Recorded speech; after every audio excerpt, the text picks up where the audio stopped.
Attention carriers, brokers, and dispatchers. You're tuned into the eCarrier Check channel, where we bring you the insider tips, tricks, and insights to drive your sales and logistics business to new heights. Each week, your hosts, Jared and Nate, sit down with the top professionals in the industry, diving deep into everything from prospecting and cold calling to maintaining carrier relationships and maximizing your bottom line. Learn real-world strategies, hear success stories, and get actionable advice you can implement in your business today. So buckle up and get ready for an entertaining and informative ride. This is the eCarrier Check channel, your source for can't-miss logistics intelligence. Stay tuned.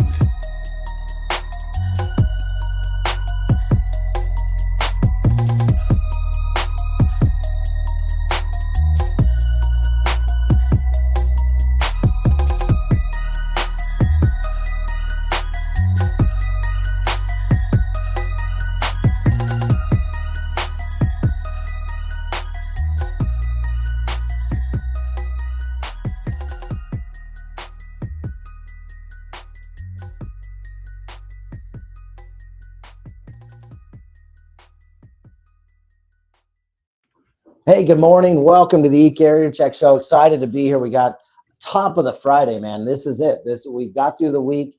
And we have got an incredible guest on. First timer. I'm super excited for this.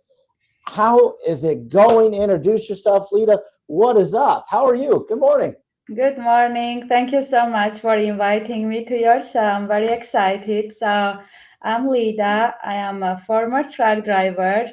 I started my logistics journey back in 2016, being an over-the-road reefer driver with Hertzbach. I still have my certificate over there. I was a rising star truck driver, and that was my first exposure to logistics, and I gained first-hand experience through truck driving.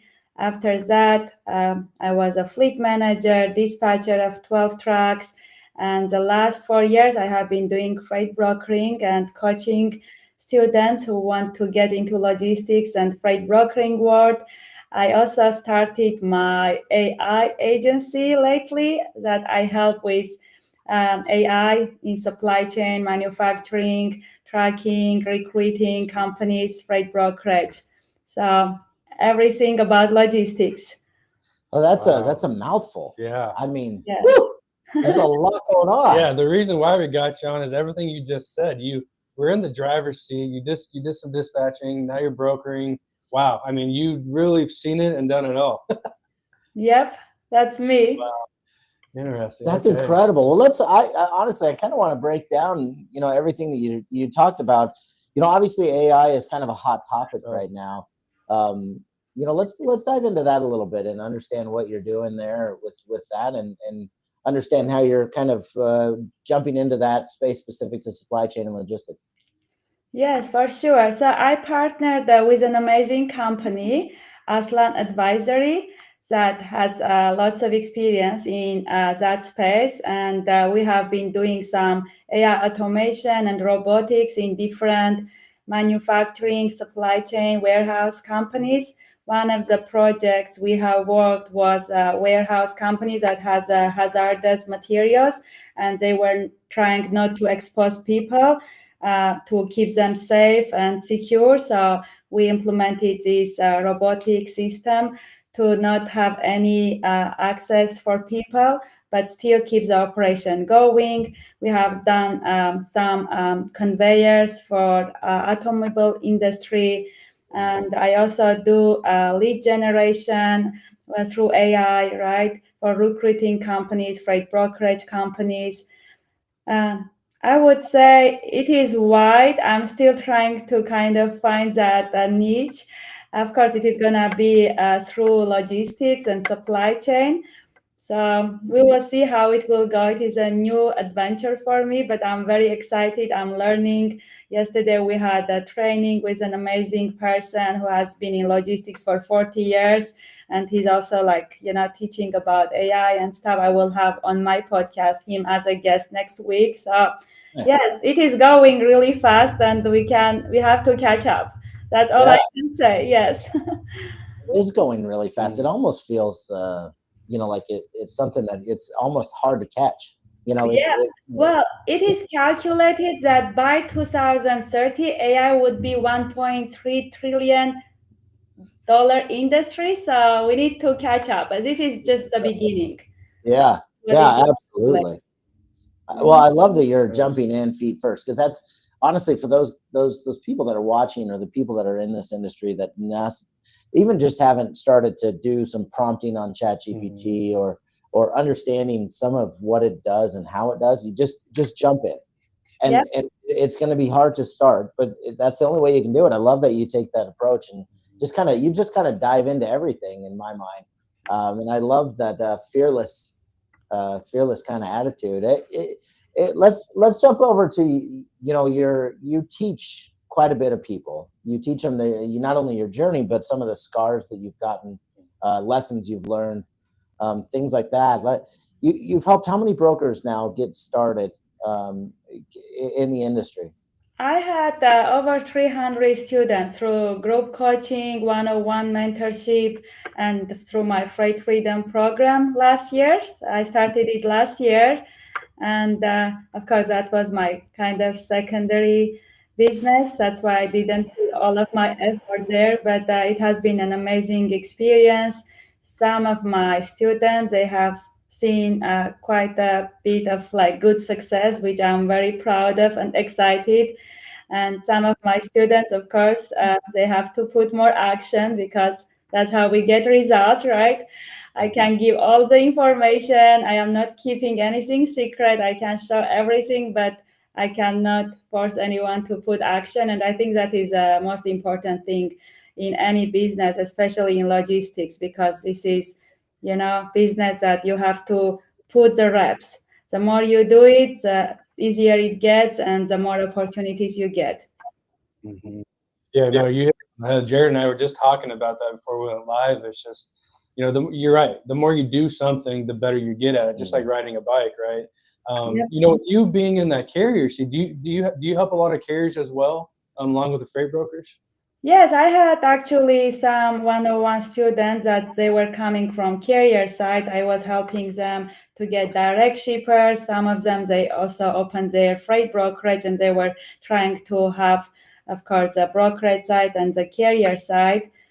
I think drivers and carriers trust me more because I have been in their shoes and I understand what they are going, and I can relate to them. I help some truck recruiting companies to get more leads, as far as, hiring drivers with big brands like Swift, US Express. So I'm using my, network to help everyone, I guess, in logistics field. Hmm. Yeah, yeah. It's tough. We started actually gaining a lot more carriers on our channel, and they're all looking for direct shippers. So I'm really happy to hear that you were in that seat. And when you were in the seat, were you also finding your own direct shippers, or did you already have some things set up for you when you were driving? How did that look when you started driving? Great question. So when I started driving, as I said, this was a very big company, Hertzbach, and they had very big contracts with Tyson and big brands for meat and cheese. So we only was doing this contracting freight. But of course, I was just a driver. We had a dispatcher. He was just assigning us the lots. But for my fleet, I got a contract with BMW as a subcontractor, and we were doing some local runs. And when we started that trucking company, it was a boom after COVID. So I guess spot rates was better than contracting rates. So I was doing mostly, I would say, spot rates, but I had these two local contracts. One was BMW, and another one was manufacturing, again based out of South Carolina, plastic manufacturing company. Mm. That's incredible. I love that your Yeah. journey just continues to evolve. You know what I mean? Like Right. that's insane to go from a driver 10 years ago, or nearly 10 years ago, Yes. to handling, Uh-huh. or helping in that automation of things. That's super incredible. I love that.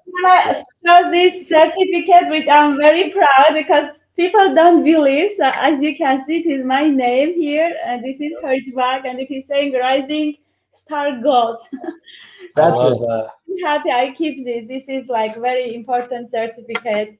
It shows my resilience and the hardship that I have gone. Because let's be honest, being a truck driver, especially a woman, is not easy. Even though I was a team truck driver with my ex-husband, it was still not easy. You know, being on the road, not having access to regular life like bathroom, restroom anytime, or not being able to cook. So it was really a challenge. So I, keep this certificate as a reminder that how far I have come. Yeah. Yeah. And this is just, honestly, like, this is just a really good example of, you go through these challenges and you look where you're at now, right? You just pushed your way. You didn't give up.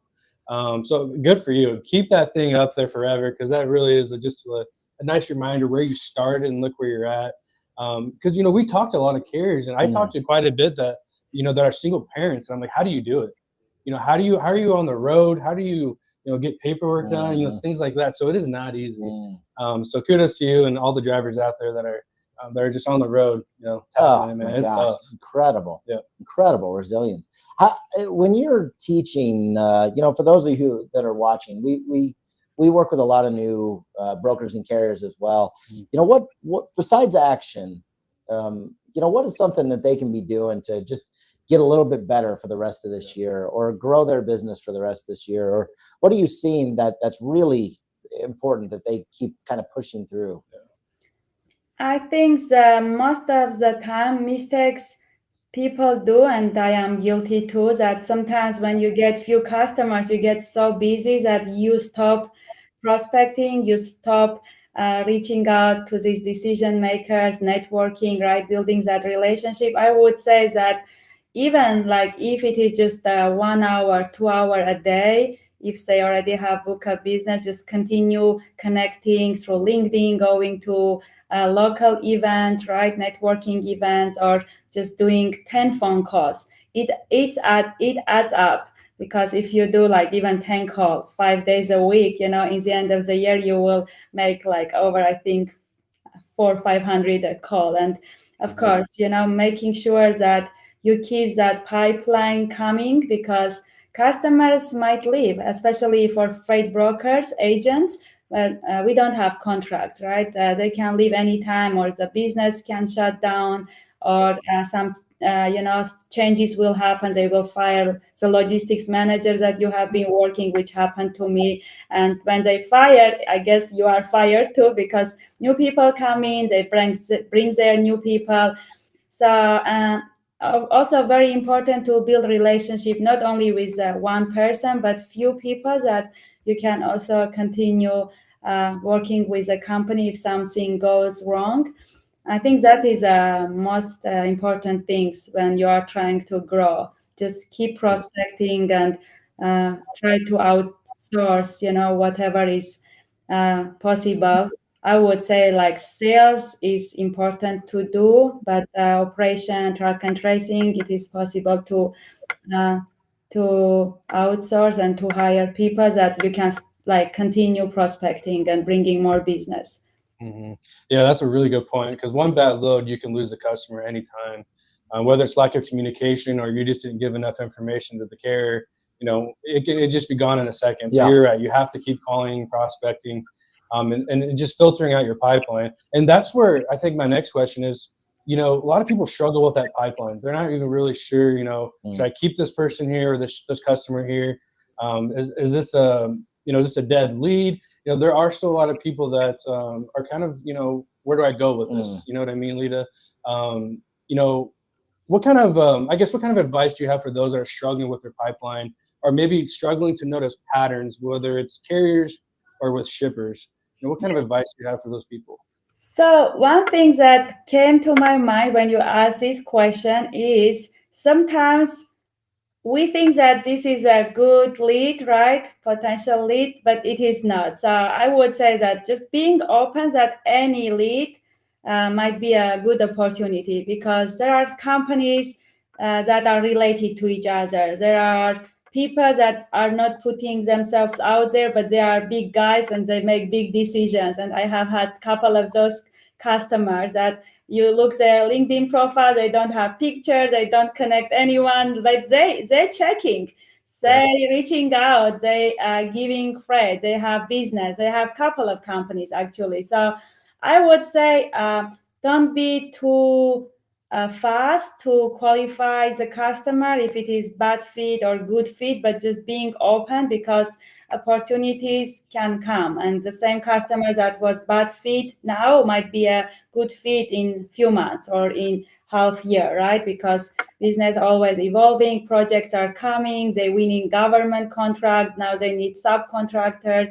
So everything is changeable. One thing is constant in logistics, that everything is changeable, right?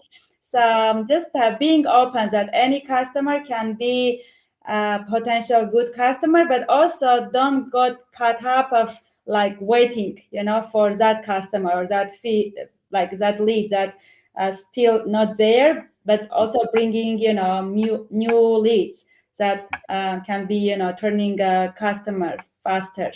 Mhm. That's what I would say, because I had even customers that they say, oh, we have our own trucks, but then when it is a peak season, like in summertime, springtime, right? Paver company, now they need more capacity, they need my help. And even if it is just 2-3 months a year, right? I still make business and I still make revenue with that customer. So yeah, that's great. That's great stuff right there. And those are just questions you need to ask. People should ask more, right? When are your busy seasons? So you can call back. And I would call back a month ahead before that, just kind of get your foot in the door. So that's really good advice there. Talk to me about emails. You mentioned emails on LinkedIn. How should people be tailoring their emails today? Because Jared and I noticed and talked with a lot of freight brokers, and they're kind of coming back saying, I think it's going to junk, or they're deleting it. How can people change up their emails today?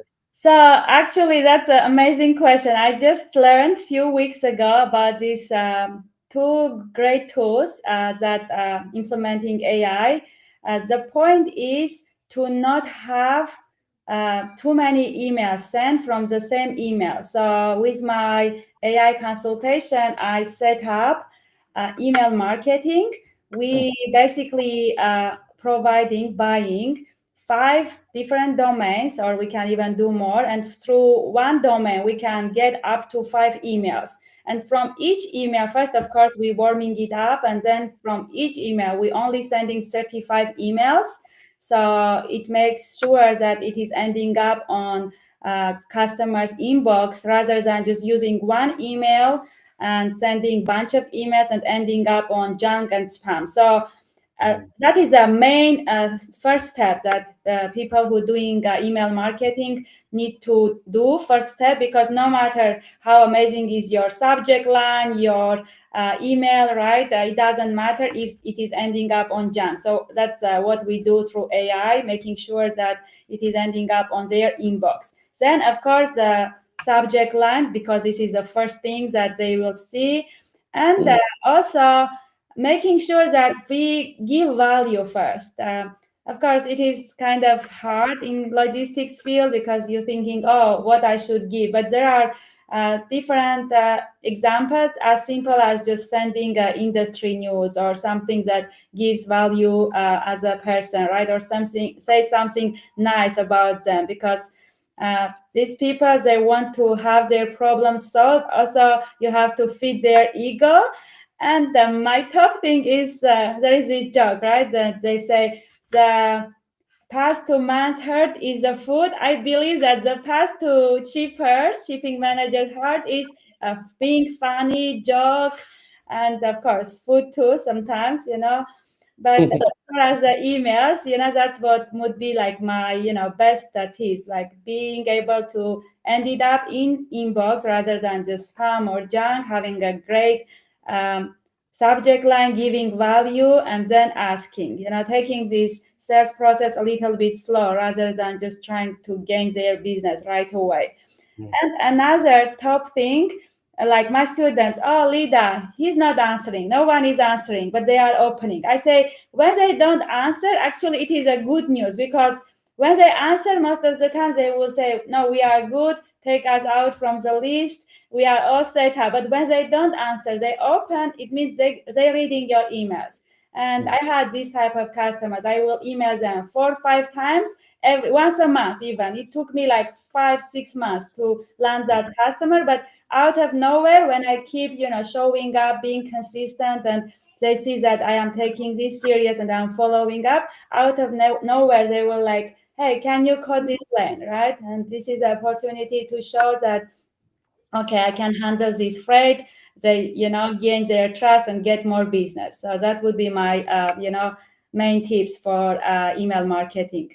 I'm giving all the tips today. This is it. I mean, even Josh is the same way. I'm always like that, but today I'm feeling like more motivated because I see so many active people. I'm reading the comments. Thank you so much for being so active.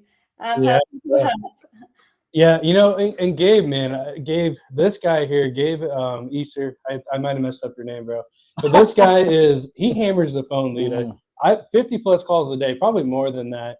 And I'm with you, Gabe. Stop feeling, start calling. I'm a fan of call first and then send an email, right? Yeah. That they at least know that you're going to be emailing. But yeah, I'm with you. Maybe we need to talk about like face-to-face visits, Lita. Did you ever do any face-to-face visits? Of course, that's one of my favorites. But to add up, stop emailing and calling.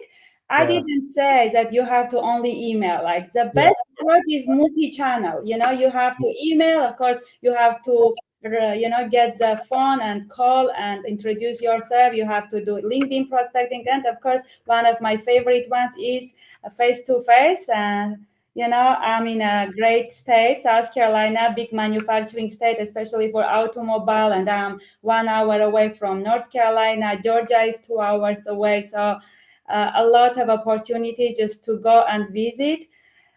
Sometimes I get customers the same day, honestly. If I go to visit like 5-6 shipping managers and shake hands, I sometimes take with me cupcakes or some, sweets that I love. And it is amazing. Also, you learn a lot with just visiting and understanding the operation. Sometimes if they don't have business, when you are there, you can also ask, okay, you don't need my service, do you happen to know who might benefit from my services? Always ask that. And they give names because they are in business. Maybe they don't need freight broker, but they have suppliers, they have connections that they can, of course, share the information. And when you reach out to these people and you share that, hey, this person recommended to reach out, now you don't sound like another cold call person. You sound someone who did his homework, right? So very important. Yeah, 100% a mixture of calling and emailing is best. But calling gets you in front of the people faster. 100%, man. The comment I like was Benjamin, and I can't. I might miss now the other one. I might miss his last name here, but the mail drop. I love this. This is a little old school, but I love sending a handwritten letter. I'm a huge fan of sending just kind of a old school packet and just saying, hey, this is who we are. Check us out. I mean, not a lot of people get mail. I don't know about you. Do you have kids? I do. Yeah. Sure, not a lot of people, because I honestly get a lot of emails and mails, and most of them are advertisement, and they end up on my service. I think the funniest thing ever is subscribe your kids to something that comes in the mail. And when they get a package, there is an excitement that will go through them. Like, I'm like, oh, this is your mail. And they'll be like, yes. Why do I have something in the mail? And, like, my kids, like, hey, did I get anything in the mail? Like, it's the wildest thing. And so I think people getting something in the mail other than a bill is really neat. Yes, because it is physical. It is not virtual. I agree. My kids, I have 2 girls. They get very excited when I get package because it is either their clothes, dresses, but they never got that mail. Maybe I should sign up them and they get excited too. Yeah. Oh, yeah. I promise you, it's a very entertaining concept. I love it. I tell you what, a couple of things just to recap, because you go so hard, by the way. Multi-channel marketing, huge, have to do it. I love that you're talking about that. I think that there's so much value in just the last 20 minutes that I think people need to just rewind for a second and just kind of go, wait a minute, should you say this and this? Really good ideas on the email aspect of things. I loved that. You just go so hard. How do you, when it comes to just your health, when we got on, you were talking about drinking electrolyte water. How do you fill your cup? How do you keep the energy that you're at right now? Because this industry just brings it down some days. Mhm. How do you fill your cup? What excites you, or what gets you back to the to the next level to kind of keep you moving? You have too much. I've never seen anybody want to just kind of bulldoze their way through this industry like you are. And Thank how you. do you fill that? How do you fill that cup? Well, I just wake up and I just love, I guess, what I do. And just the fact that today I had to show up here, it is already energizing me. And I guess I got distracted from all of the people and stuff that is not aligning with my goals. So it is just me, my home office, kids are there. Yesterday my oldest daughter's last day of school. So I told them, Mommy's gonna do podcast. Don't interrupt mommy. Don't come and ask me, give me this, give me that. So I'm just trying to, focus on my goals, which some things that I love doing, and just I guess being passionate about what you do is very important. And to be honest with you, I think work is my hobby. Maybe it is weird, but I don't have any hobby. Like I love baking, but like if you ask me like what would you do when you have free time, I would say I will work on my project because I love doing it. That's kind of energize me and gives me like this I guess uh, internal satisfaction that it makes me happy when I do some things and when I create something. So that's what I would say. And I work out, I go to swim, but not like, addicted or regular as much as I can. But that's what I would say. Maybe it is not like standard answer, but that's what works for me. Yeah. Well, I think you're doing amazing, and you're also, I think you're touching a lot of people too with the content you put out. Yeah. I mean, you look at Dan Adams' comment here. You're truly helping people, and that's the whole goal of why we do what we do, right? We want to give you a free, just a safe place to come and ask questions. No question is dumb. Yeah. Because you got to learn somewhere somehow. So I really appreciate the content you put out, Lita. I've been following you for nearly 4 years, and you've been very consistent and just. You have seen everything right from the beginning, being a like new freight broker. I didn't post when I was a driver. I just started to posting after I became freight broker and landed my customer. And I appreciate you inviting me. And as you say, no question is dumb to ask, because this is my mantra. I remember when I was just starting out in freight brokerage world, especially because truck driver, you just drive, you don't deal with sales and stuff. So it is kind of not easy, but as far as like running business, you don't use that a lot of skills.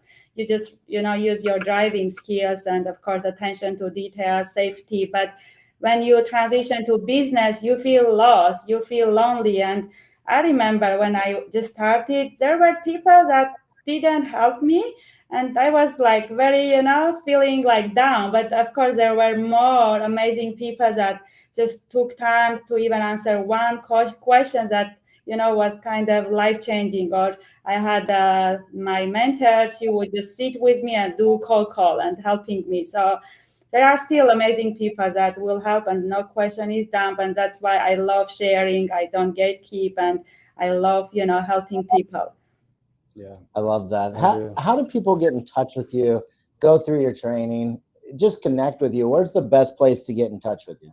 I would say best place is LinkedIn, but I also started my YouTube channel this year. I already got 1,400 subscribers, which I'm very excited. It is not, of course, too big, but I'm grateful for each and every one. I started my podcast this year, so I'm trying, to expand more social medias. I just didn't get there, but I would say LinkedIn would be the best way to reach out to me. I love that. Well, Lita, we can't thank you enough for the value that you bring to our community. You're just an amazing person. Thank you so much. We're going to let you go, and we know you got work to do today. It's a Friday, so I hope you have a great weekend. Yeah, I need to cover my round trip power only. Well, we'll let you go get that done. Thank you guys for tuning in. Make sure to subscribe and go check out Lita's YouTube channel and subscribe for her as well. And we'll tune in next week and we'll chat again. Thanks again, Lita. Thank you so much. Have a great Friday. You too.